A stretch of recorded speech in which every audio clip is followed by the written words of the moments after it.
Hi, നമ്മൾ പുതിയൊരു വീട്ടിലേക്ക് സ്വാഗതം. അപ്പോൾ എന്താണെന്ന് വെച്ചാൽ നമുക്കൊരു 10 ലക്ഷം രൂപ ബഡ്ജറ്റിൽ മേടിക്കാൻ പറ്റിയ ഏറ്റവും നല്ല വണ്ടി ഏതാണെന്ന് ചോദിച്ചു കഴിഞ്ഞാൽ ഇപ്പം ഇതെൻ്റെ ചേട്ടനാണ്. ഇപ്പം ആളെടുത്ത വണ്ടി മഹീന്ദ്ര XUV 300 അല്ലേ, 300 മറ്റേ 3X വരുന്നതിൻ്റെ തൊട്ട് മുന്നേ എടുത്താണ്. ഇപ്പോൾ ഈ വണ്ടി സൺറൂഫ് ബേസ് മോഡൽ അല്ലേ? ഇത് ബേസ് അല്ല, ബേസിന് തൊട്ട് മുകളിലുള്ള മോഡൽ. സൺറൂഫ് കിട്ടി.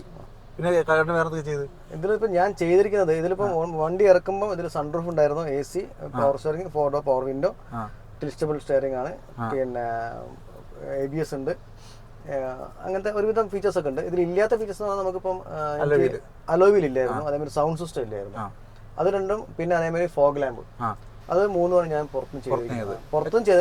ഫോഗ് ലാമ്പ് കമ്പനി ചെയ്തത്, ബാക്കി ഞാൻ അലോയും ഈ സൗണ്ട് സിസ്റ്റം ഒക്കെ ഞാൻ പുറത്തുനിന്ന് ഫ്രണ്ട് ഷോപ്പുണ്ടായിരുന്നു, അവിടെ ചെയ്തത്. മൊത്തം ഏകദേശം എത്ര എടുത്ത സമയത്ത്? എനിക്ക് മൊത്തം ഒരു 10 പുറമെ പോയോ? ഒരു 10 സംതിങ്, ഒരു 10 റൗണ്ട് കൂട്ടാം. ബാക്കി എല്ലാം അപ്പം ചെറിയ മാറ്റും കാര്യങ്ങളൊക്കെ എല്ലാം കൂടി 10 റൗണ്ട്. അപ്പൊ ഞാൻ കണക്കൂട്ടി വെച്ചാൽ ഈ ഒരു XUV ഈ ഒരു റേഞ്ചില് നമുക്ക് പിന്നെ ഒരു 10 രൂപയ്ക്ക് ഇങ്ങനത്തെ ഒരു വണ്ടി കിട്ടാൻ വലിയൊരു ബുദ്ധിമുട്ടാണ്. അതുമല്ല സൺറൂഫ് ഉള്ള വണ്ടി കിട്ടാൻ ഏറ്റവും വലിയ ബുദ്ധിമുട്ടാണ്. പിന്നെ മറ്റേ ഇത് എടുക്കുന്ന സമയത്ത് വേറെ മറ്റേ ഇതിന്റെ സെഗ്മെന്റിൽ നെക്സോൺ ഉണ്ടായിരുന്നു, വെന്യൂ ഉണ്ടായിരുന്നു, പിന്നെ ബ്രസ് ഉണ്ടായിരുന്നു, മറ്റേ സ്കോഡന്റെ ഫോക്സ്വാഗന്റെ ഒക്കെ വണ്ടി ഉണ്ടായിരുന്നു. അതൊക്കെ നോക്കിയിട്ടുണ്ടായിരുന്നു? അതോ നോക്കിയിരുന്നു. അതിൽ ഇതിലിപ്പോ പിന്നെ വെന്യൂ ഒന്നും ഈ കാറ്റഗറി വരുന്നത്, ഇതിന് തൊട്ട് താഴത്തെ ഇതിൽ വരുന്നത്. പിന്നെ ഇതിൽ വരുന്ന ഒന്ന് നെക്സോൺ ഇതിലെ വരുന്നതാണ്, പിന്നെ ക്രെറ്റ ഇതിൽ വരുന്നത്, ഈ സെഗ്മെന്റിൽ വരുന്നതാണ്. അതേമാതിരി സെൽട്ടോസിന്റെ സാധനം ഇതിൽ വരുന്നതാണ്. സൊനാറ്റ ഇതിന്റെ തൊട്ട് താഴെയാണ് അവര് പറയുന്നത്, സോണറ്റ് അവര് പറയുന്നത്. അപ്പൊ അതൊക്കെ ആ കാറ്റഗറി വണ്ടി. അപ്പൊ അതൊക്കെ നോക്കുമ്പോൾ റേറ്റ് വെച്ച് നോക്കുമ്പോൾ ഭയങ്കര കൂടുതലാണ്. പിന്നെ നെക്സോൺ ഞാൻ ഓടിച്ചതാണ്,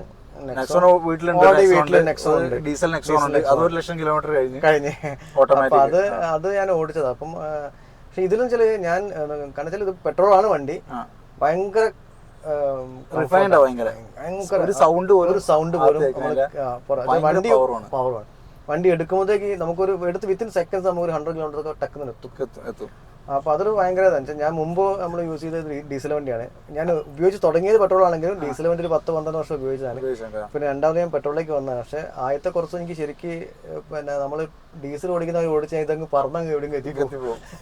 ഭയങ്കര സ്പീഡ്. 115 bhp. പിന്നെ മറ്റേ ഫസ്റ്റ് സർവീസ് കഴിഞ്ഞു. ഫസ്റ്റ് സർവീസ് വലിയ റേറ്റ് ഒന്നും കേട്ടോ.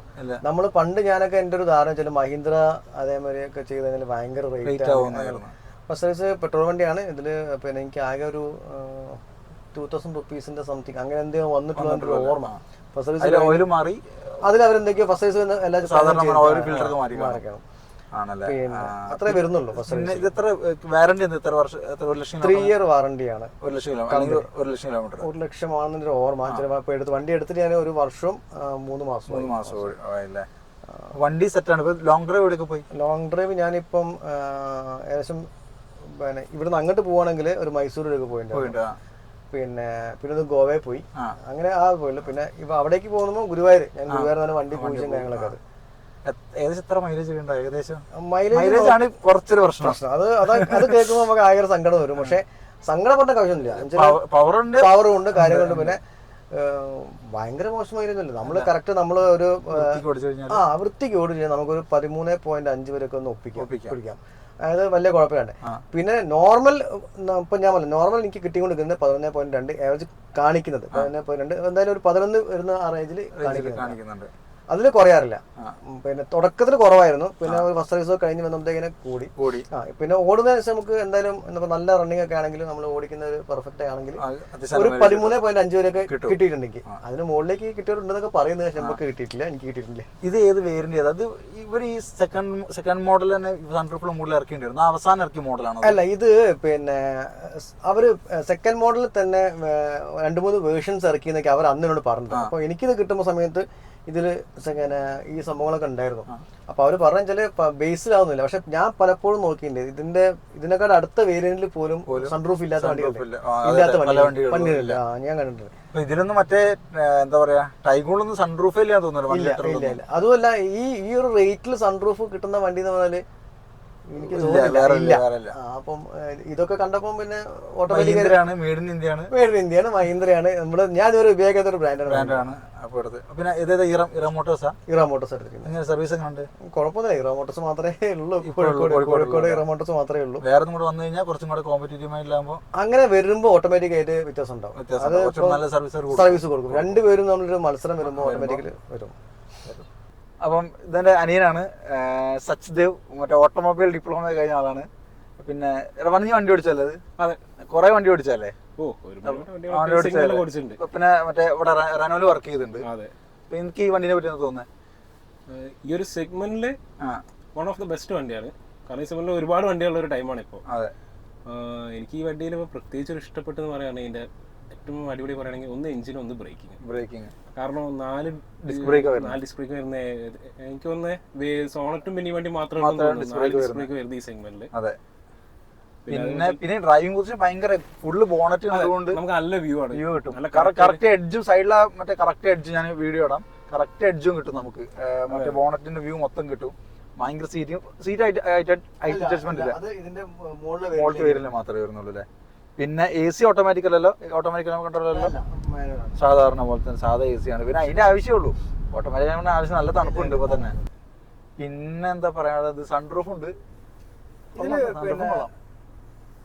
ഇത് മറ്റേ ഓപ്പൺ എങ്ങനെയാ? ഇവിടെയാണ് ഇത് എടുക്കണം, മഴ കഴിഞ്ഞു.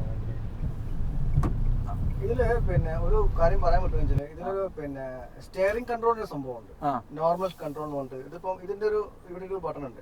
ഇതിപ്പോ നോർമലാ വരുന്നത്. അത് നമുക്ക് സ്പോർട്സിലേക്ക് മാറ്റാം. രണ്ടുപേരുണ്ട്. അപ്പൊ ഒന്നും കൂടി സ്പോർട്സിലേക്ക് മാറ്റുമ്പോൾ ഒന്നും കൂടി കംഫർട്ടബിൾ. നോർമൽ ഇപ്പൊ നമ്മൾ കുറച്ച് റൈഡ് ഇപ്പൊ ഹൈവേ ഒക്കെ പോവാണെങ്കിൽ നമ്മൾ സ്പോർട്സിൽ കഴിഞ്ഞാൽ ഭയങ്കര കംഫർട്ട്. ആ 2 മോഡ് ഇതിലുണ്ട്. പല വണ്ടിക്ക് ഞാൻ കണ്ട മോഡുകൾ എന്താ വെച്ചാല് പിന്നെ എക്കോ മറ്റേ എഞ്ചിന്റെ ഒരു സംഭവം. ചിലപ്പോ അതിൽ സ്റ്റിയറിംഗ് കൂടെ സ്പോർട്ട് മോഡലിലേക്ക് സ്റ്റിയറിംഗ് മാറും അല്ലേ? അങ്ങനൊക്കെ. പിന്നെ നീ വേറെ വണ്ടി ഓടിച്ചിട്ടുണ്ടോ ഈ സെഗ്മെന്റിലെ? വേറെ വണ്ടികൾ ഏതൊക്കെ ഓടിച്ചിട്ടുണ്ട്? പിന്നെ ഓടിച്ചിട്ടുണ്ട്. പിന്നെ അതുപോലെ സോണറ്റ് ഓടിച്ചിട്ടുണ്ട്. ഷൈനക്കാട് അടിപൊളിയല്ലേ? നെക്സോൺ ഓടിച്ചിട്ടുണ്ട്. ഷൈനക്കാടൊക്കെ സൂപ്പർ സാധനല്ലേ? ടൈഗോൺ ഓടിച്ചില്ലേ? ടൈഗോൺ ഓടിച്ചിട്ടുണ്ട്. ടൈഗോണിന്റെ 1 ലിറ്ററിനെക്കാട്ടും പവർ അല്ലേ? കുറച്ചുകൂടി റിഫൈൻഡ് അല്ലേ? ഇത് 1.2 ആയതുകൊണ്ട് ബെറ്റർ. പിന്നെ 200 ന്യൂട്ടൺ ടോർക്കും ഉണ്ട്. ഏറ്റവും കൂടുതൽ ടോർക്കുള്ള എഞ്ചിനാണ് ഇതാണ്. അപ്പം എന്തായാലും 10 ലക്ഷം ബഡ്ജറ്റ്. എനിക്ക് തോന്നുന്നു ഇതിപ്പം പല ഷോറൂമുകളിലും 3XO വന്നതിന് ശേഷം ഇത് വണ്ടി ഏതൊക്കെയോ ചിലർ മാത്രം കൊടുക്കുമ്പോൾ ഭയങ്കര ഓഫറിലൊക്കെ ചിലർ കൊടുക്കുന്നുണ്ട്. പിന്നെ കമ്പനി പറയുന്നത് ഈ വണ്ടി സ്റ്റോപ്പ് ചെയ്തിട്ടാണ് അവർ 3XO ഇറക്കിയത്, കുറച്ച് മാറ്റങ്ങൾ വരുത്തിയിട്ട്. അപ്പം ഇപ്പൊ നമ്മള് പിന്നെ കുറച്ച് മുന്നേ എല്ലാ വണ്ടികളും മാറുന്നില്ല. അപ്പൊ അതിന്റെ ഭാഗമായി അവർ പേര് മാറ്റി 3XO ആക്കി. അങ്ങനെ. അപ്പൊ ഈ ഞാൻ പറയട്ടെ, ഇപ്പൊ 3XO സെയിം എഞ്ചിനുള്ള മോഡൽ ഉണ്ടല്ലോ. എഞ്ചിൻ തന്നെയാ പറഞ്ഞു, പക്ഷെ അവർ സെയിം എഞ്ചിനാണ്. ബാക്കിയുള്ള ഫീച്ചേഴ്സ് കുറച്ച് വ്യത്യാസമുണ്ട്. ഇന്റീരിയർ കുറച്ചുകൂടെ മാറ്റം ഉണ്ട്. സ്റ്റൈല് മൊത്തം സ്റ്റൈലിൽ കുറച്ച് മാറ്റമുണ്ട്. ഇത് പക്ഷേ ഞാൻ പറഞ്ഞു, ഇപ്പൊ സെക്കൻഡ് ഹാൻഡ് മാർക്കറ്റിലൊക്കെ ഇതിപ്പോ 7 ലക്ഷം രൂപയ്ക്ക് 6 ലക്ഷം രൂപ കിട്ടാനുണ്ട്. ഒന്ന് നോക്കി കഴിഞ്ഞാല് കുറച്ച് ഓടിയതൊക്കെ. പക്ഷെ അതൊക്കെ എടുക്കുന്നത് ഭയങ്കര ലാഭമല്ല എങ്ങനെയാണെങ്കിൽ അല്ലേ? ഞാൻ എന്നെ സംബന്ധിച്ചോളം പിന്നെ ഓടിക്കാൻ ഇഷ്ടമാണെങ്കിൽ എടുക്കുക. മൈലേജ് മാത്രം നോക്കി എടുക്കുന്ന വേറെ ഡീസലിലേക്ക് ഞാൻ പോയാൽ മതി. ഡീസലിലേക്ക് അല്ലെങ്കിൽ മൈലേജ് കൂടുന്ന വണ്ടിയിലേക്ക്, മാരുതിയിലേക്കോ. സെഗ്മെന്റിൽ ഇത്രയും മൈലേജ് എനിക്ക് തോന്നുന്നില്ല. അത്രയും മൈലേജ് കൂടുതൽ വണ്ടി ഉണ്ട്. ഇല്ലില്ല. കാരണം 1 ലിറ്റർ TSI മറ്റേ വോക്സ്വാഗൻ വണ്ടികളാണെങ്കിലും ഒരു ടൗണിലേക്കാണ് 8-9. ഓട്ടോമാറ്റിക് ആണ്, ഒട്ടുമില്ല. ഒരു 10-12 ഉള്ളിൽ. അതെ. നല്ല റോഡൊക്കെ എന്താ പറയുക, ഹൈവേക്ക് വെച്ചാൽ ഒരു 17-18 കിട്ടും. നല്ല വൃത്തിയിൽ എല്ലാ വണ്ടിക്കും കിട്ടുന്ന മൈലേജ് തന്നെ കിട്ടുന്നുണ്ട്. അപ്പം ഞാൻ കണ്ടെച്ചാൽ ഇപ്പം ഈ സെഗ്മെന്റിൽ എന്റെ ഫ്രണ്ട്സ് കുറച്ച് വണ്ടി ഈ സെഗ്മെന്റിലെ വണ്ടിയുടെ ഇത് പറയുന്നത്. അപ്പൊ അവരൊക്കെ പറയാൻ ലോങ്ങിന് പോകുമ്പോ ഒരു 14-13 കിട്ടും. നമുക്കൊരു 12 കിട്ടുള്ളൂ. അതന്നെ കിട്ടുള്ളൂ. അതെ. അപ്പം ഈ സെഗ്മെന്റിലെ വണ്ടി അല്ലെങ്കിൽ പിന്നെ ഡീസലേ പോകണം. ശരിയാ. ഡീസൽ ഇങ്ങനെ ഒഴിവാക്കിക്കൊണ്ട് അതെ. അപ്പൊ നമ്മള് കുറച്ച് പേടിച്ചിട്ട് പെട്രോൾ എടുക്കാന്നുള്ള മൈൻഡിൽ പെട്രോൾ അങ്ങനെയാണ് ഞാനും പെട്രോൾ എടുക്കുന്നത്. അല്ലെങ്കിൽ ഡീസൽ എടുത്താൽ ഞാൻ 12 വർഷം ഉപയോഗിച്ച വണ്ടി പെട്രോൾ ഡീസലാണ്. അതിന്റെ മുന്നേ വണ്ടി ഓടിച്ചുകൊണ്ട് ഡീസലാണ്. അതങ്ങനെ നൈറ്റിന്റെ വണ്ടി എങ്ങനെ ഉണ്ടായിരുന്നു? നൈറ്റിന്റെ നല്ല വണ്ടിയായിരുന്നു. അത് 1 ലക്ഷം കിലോമീറ്റർ ഓടിയില്ലേ? അത് 1,30,000 കിലോമീറ്റർ ഓടിയില്ല. ആണല്ലേ? ക്ലച്ച് മാറ്റിണ്ടായിരുന്നോ? ക്ലച്ച് മാറ്റിയില്ല. ഇല്ലല്ലേ? ക്ലച്ച് മാറ്റാൻ ആയിട്ടുണ്ടായിരുന്നു. ആ സമയത്തേക്കാണ് ഞാൻ ഈ വണ്ടി മാറ്റുന്നത്. കാരണം പ്രോ ഡ്രൈവറാണ് ചെറുപ്പം മുതലേ. ഡ്രൈവ് പഠിപ്പിച്ച ആളും. അതെ, ഞങ്ങൾ രണ്ടുപേരും ഡ്രൈവ് പഠിപ്പിച്ച ആളും കൂടിയാണ്. അല്ല, അങ്ങനെ നമ്മളിപ്പോ വണ്ടി എടുത്ത പോലെ ഞാൻ ഫസ്റ്റ് എടുത്ത വണ്ടി ഉണ്ടായ വണ്ടിയാണ്. അപ്പൊ അങ്ങനെ എല്ലാ ഇപ്പൊ ഉണ്ടായ വണ്ടി എടുത്തിട്ടുണ്ട്. പിന്നെ ഷെവർലെ ടവേര എടുത്തിട്ടുണ്ട്. പിന്നെ ഷെവർലെറ്റിന്റെ യുവ ഉണ്ടായിരുന്നു. പിന്നെ അത് കഴിഞ്ഞ് മാരുതി ഉണ്ടായിരുന്നു. പിന്നെ അത് രണ്ടാമത് ഹുണ്ടായിലേക്ക് വന്ന് ഹുണ്ടായിന്റെ വെനു ഉണ്ടായിരുന്നു വീട്ടില്. നെക്സോൺ ഉണ്ട്. നെക്സോൺ ഓൾറെഡി ഇപ്പൊ ടാറ്റയുടെ നെക്സോൺ ഉണ്ട്. അപ്പൊ നമ്മൾ അതൊക്കെ കൊടുത്താണ് ഓരോ വണ്ടി എടുക്കുന്നത്. അപ്പൊ അങ്ങനെയാണെങ്കിൽ ഇപ്പൊ ഞാനിപ്പോ ഫസ്റ്റ് ആണ് മഹീന്ദ്ര എന്നൊരു ബ്രാൻഡിലോട്ട് വരുന്നത് ആദ്യമായിട്ടാണ്. പക്ഷെ ഞാൻ എടുക്കുമ്പോൾ എടുക്കുന്നതിന് മുന്നൊക്കെ എനിക്കൊരു വണ്ടി കാണുമ്പോൾ എനിക്ക് ഭയങ്കര ഇഷ്ടമാണെങ്കിലും മഹീന്ദ്രന്റെ ബ്രാൻഡിലേക്ക് പോകുന്നത് തന്നെ. പക്ഷെ പിന്നെ ഈ ഒരു ബഡ്ജറ്റിലേക്ക് വണ്ടി പറയുമ്പോൾ ശരിക്കും നമുക്ക് വേറെ ചിന്തിക്കാനില്ല. എന്നുവെച്ചാല് പിന്നെ എല്ലാം കൊണ്ടും ഇപ്പം സൺറൂഫ് ഇപ്പം മക്കളൊക്കെ എന്റെ മോൻ ചെറുതാണ്. അപ്പൊ ഓനെ കയറുമ്പോൾ ഈ സൺറൂഫ് ഓർക്കും ഒരു ഹരമാണ്. വണ്ടി പുറത്തു പോകുമ്പോ സൺറൂഫ് ഒക്കെ ഉള്ള വണ്ടി. അപ്പൊ അതൊക്കെയാണ് മറ്റേ 300 കാര്യങ്ങള്. അപ്പം വണ്ടി നിർത്താൻ പാടില്ല എനിക്ക് വലിയ അഭിപ്രായം. അത് ഈ ഒരു മോഡല് മറ്റേ കുറച്ചും കൂടെ ഫാൻസി ടൈപ്പ് ആയി പോയി. എവിടേക്കോ ഒരു ബോൾഡ് ലുക്ക് എവിടെയോ പോയിട്ടുണ്ട്. കുറച്ചൊരു ക്യൂട്ട് അങ്ങനത്തെ ഒരു ലൈറ്റ് ഒക്കെ കയറ്റി കുറച്ച് അങ്ങനത്തെ ഒരു സാധനം വന്നിട്ട് ഒരു മാൻലി ലുക്ക് ഉണ്ട്. ഒരു മസ്കുലിൻ ലുക്ക് സാധനം ഉണ്ട്. ഇവിടേക്ക് പല ലുക്ക് ഉണ്ട്. അപ്പോൾ അതൊക്കെയാണ് വീഡിയോയുടെ കാര്യങ്ങൾ. അപ്പോൾ നിങ്ങൾക്ക് ചാനൽ ഇഷ്ടപ്പെട്ടെങ്കിൽ ലൈക്ക് ചെയ്യുക, ഷെയർ ചെയ്യുക, സബ്സ്ക്രൈബ് ചെയ്യുക. Thanks for watching.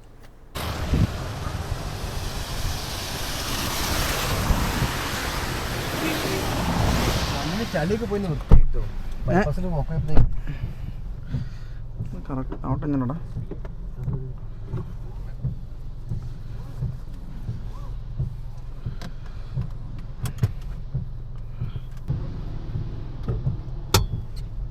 പോലെ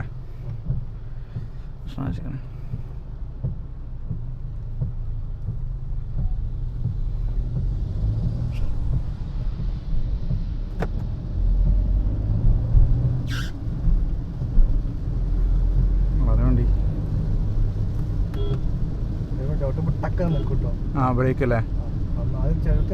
അതെ നോക്കി അടി കിട്ടി.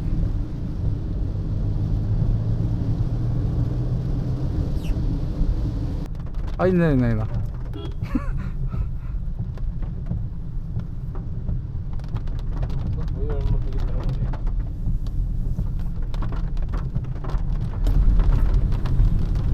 ഫോണൊക്കെ കയ്യേറി